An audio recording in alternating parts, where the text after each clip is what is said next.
Hello students, welcome to my YouTube channel e-learning.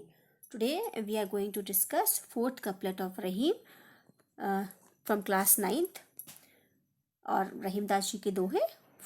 Fourth one we will discuss because 3 already I have covered in my previous videos, part 1 and part 2. So today I am going to discuss with you fourth one. Chitrakoot में rummy रहे, चित्रकूट में भगवान राम रहे, वहाँ पर निवास किया. रहमन अवध नरेश, रहीम जी कहते हैं कि अवध नरेश वो अवध माने अयोध्या के राजा थे, नरेश में राजा. सो रहीम जी कहते हैं कि चित्रकूट जैसे घने जंगल में जो कि अंधकार से भरा हुआ है, इतना घना है, जंगली जानवरों से भरा हुआ है, वहाँ पर भगवान राम कितने दिन रहे? 12 वर्ष.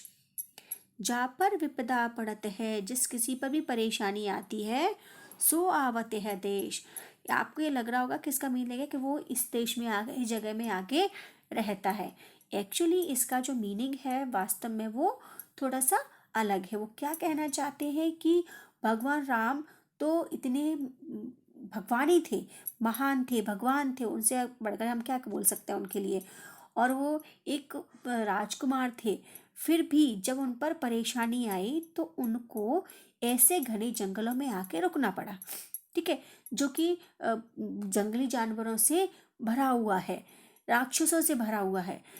इसी तरह जब किसी साधारण मनुष्य को, कोई साधारण मनुष्य को या किसी को भी जो परेशानी आती है, जब वो किसी दिक्कत में होता है, किसी बड़ी कठिनाई में होता है, तो वो क्या करता है? कुछ भी कर सकता है.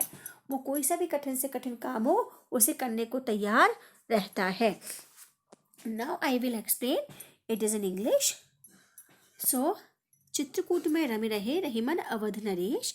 रहीम जी says that Lord Rama stayed in Chitrakoot, which is a very dark, dense forest full of wild animals, devils.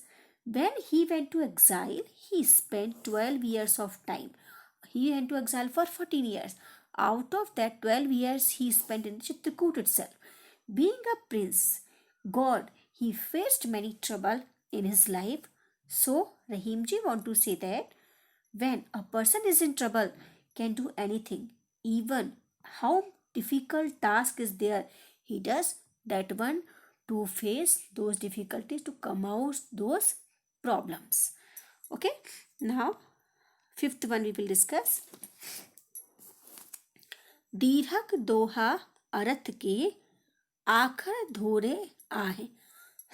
रहीम जी कहते हैं दीर्घक दोहा अर्थ के, कि जो रहीम जी के दोहे हैं, जो कपलेट्स हैं, वो क्या है, उनके अंदर जो मीनिंग है, दीर्घक माने बहुत डीप, बहुत गहरा, बहुत बड़ा. अर्थ माने मीनिंग, जो मीनिंग है उसका बहुत गहरा है, बहुत अच्छा मैसेज देने वाला है. आखर थोड़े आहे, आखर में अक्षर, थोड़े माने कम है, हालांकि उसमें अक्षर कम है. आप देखो ओनली 2 लाइन है यहाँ पर, लेकिन फिर भी 2 लाइन मतलब आप समझ लो 4 सेंटेंसेस टोटल हैं, लेकिन उसमें कितनी मीनिंग है, कितनी अच्छी सीख है, कितनी नैतिक बातें हैं उसके अंदर. तो दीर्घ दोहा अर्थ के जो दोहा है उनका मीनिंग, उनका अर्थ बहुत गहरा है. आखर थोड़े हैं, भले ही अक्षर कम है. जो रहीम नट कुंडली, रहीम जी कहते हैं कि जैसे नट होता है ना, जो तमाशा करता है, तो क्या करते हैं कि एक बड़े से उसमें से रिंग माने पहिए में से पूरा अपनी बॉडी को पूरी बॉडी को, अपनी इतनी बड़ी बॉडी को एक छोटी सी रिंग में से, छोटे से पहिए में से निकाल देते हैं. सिमटे कूड़ चढ़ जा है, मतलब समेट लेते हैं एकदम छोटा साइज करके, उस छोटी सी रिंग में से, छोटे से गोलाकार में से निकल जाता है. ये कुछ इस तरीके का होता है. वो ऐसे छोटा होता है, लेकिन उस छोटे से पहिए में से, छोटी सी रिंग में से वो कूद के निकल जाता है. इसे रहीम जी कहते हैं कि आप किसी का आकार देखकर उसके अंदर जो प्रतिभा है, उसके अंदर जो कला है, उसके अंदर जो भी अच्छी चीज़ें हैं, उसका अनुमान मत लगाइए. Now I will explain in English. Rahimji says that Rahimji's couplets, Doha, contains very few words, but deliver a very deep meaning, deep message. Like during the acrobat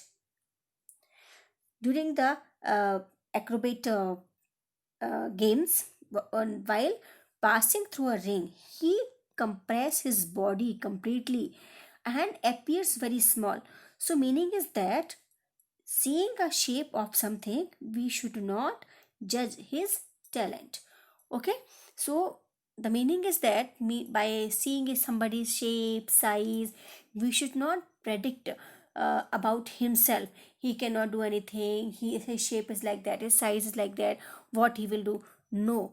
Each and every person has unique talent. First, we have to see. We have to observe. Then only we should make our judgment about somebody. Next, sixth one.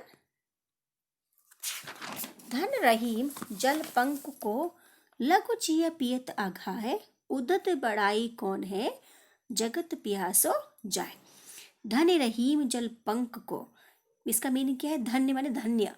रहीम जी कहते हैं कि धन्य है जल पंक को. पंक माने कीचड़. कीचड़ का जल होता है, जैसे कीचड़ होती है ना, वहां पे थोड़ा पानी भी रहता है कीचड़ में मिला हुआ, तो वो धन्य है वो जल. क्यों धन्य है, क्यों महान है? लघु जिय पियत अघाय, क्योंकि उसमें बहुत छोटे छोटे कीड़े मकोड़े रहते हैं जो उसके पानी से अपनी प्यास बुझाते हैं. उदधि बढ़ाई कौन है? उदधि माने सागर. उसकी बड़ाई क्या मतलब? उसके बड़े होने का. उसके पास जो सागर होता है कितना विशाल होता है. सब तरफ आप देखोगे सागर के तो आपको पानी ही पानी दिखाई देगा. लेकिन उसके पास जाके आप क्या समुद्र का पानी पी सकते हैं? नहीं पी सकते. क्यों? क्योंकि वो पानी बहुत खारा होता है, उसमें बहुत नमक होता है. पीने की तो बात दूर है, आप उसके हाथ भी नहीं धो सकते. आपके हाथ चिपचिपे हो जाएंगे. जगत प्यास हो जाए, जो भी उसके पास आता है उससे उसके पास पानी अपनी प्यास नहीं बुझा पाता. उसके खारेपन के कारण वो प्यासा ही चला जाता है. ऐसे बड़े होने का क्या मतलब है? कि आप किसी के काम ही ना आ पाओ. Now I'm going to explain in English the same thing. According to Rahim ji, the muddy water is very good, very lucky, because it quench the thirst of many small creature. Because almost microorganism breed the stagnant water, muddy water. All at least that muddy water is helping to survive of some creature. It is helping to give them life.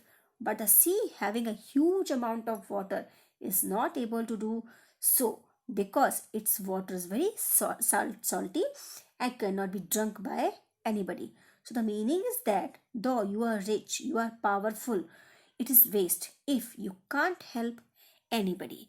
Okay, so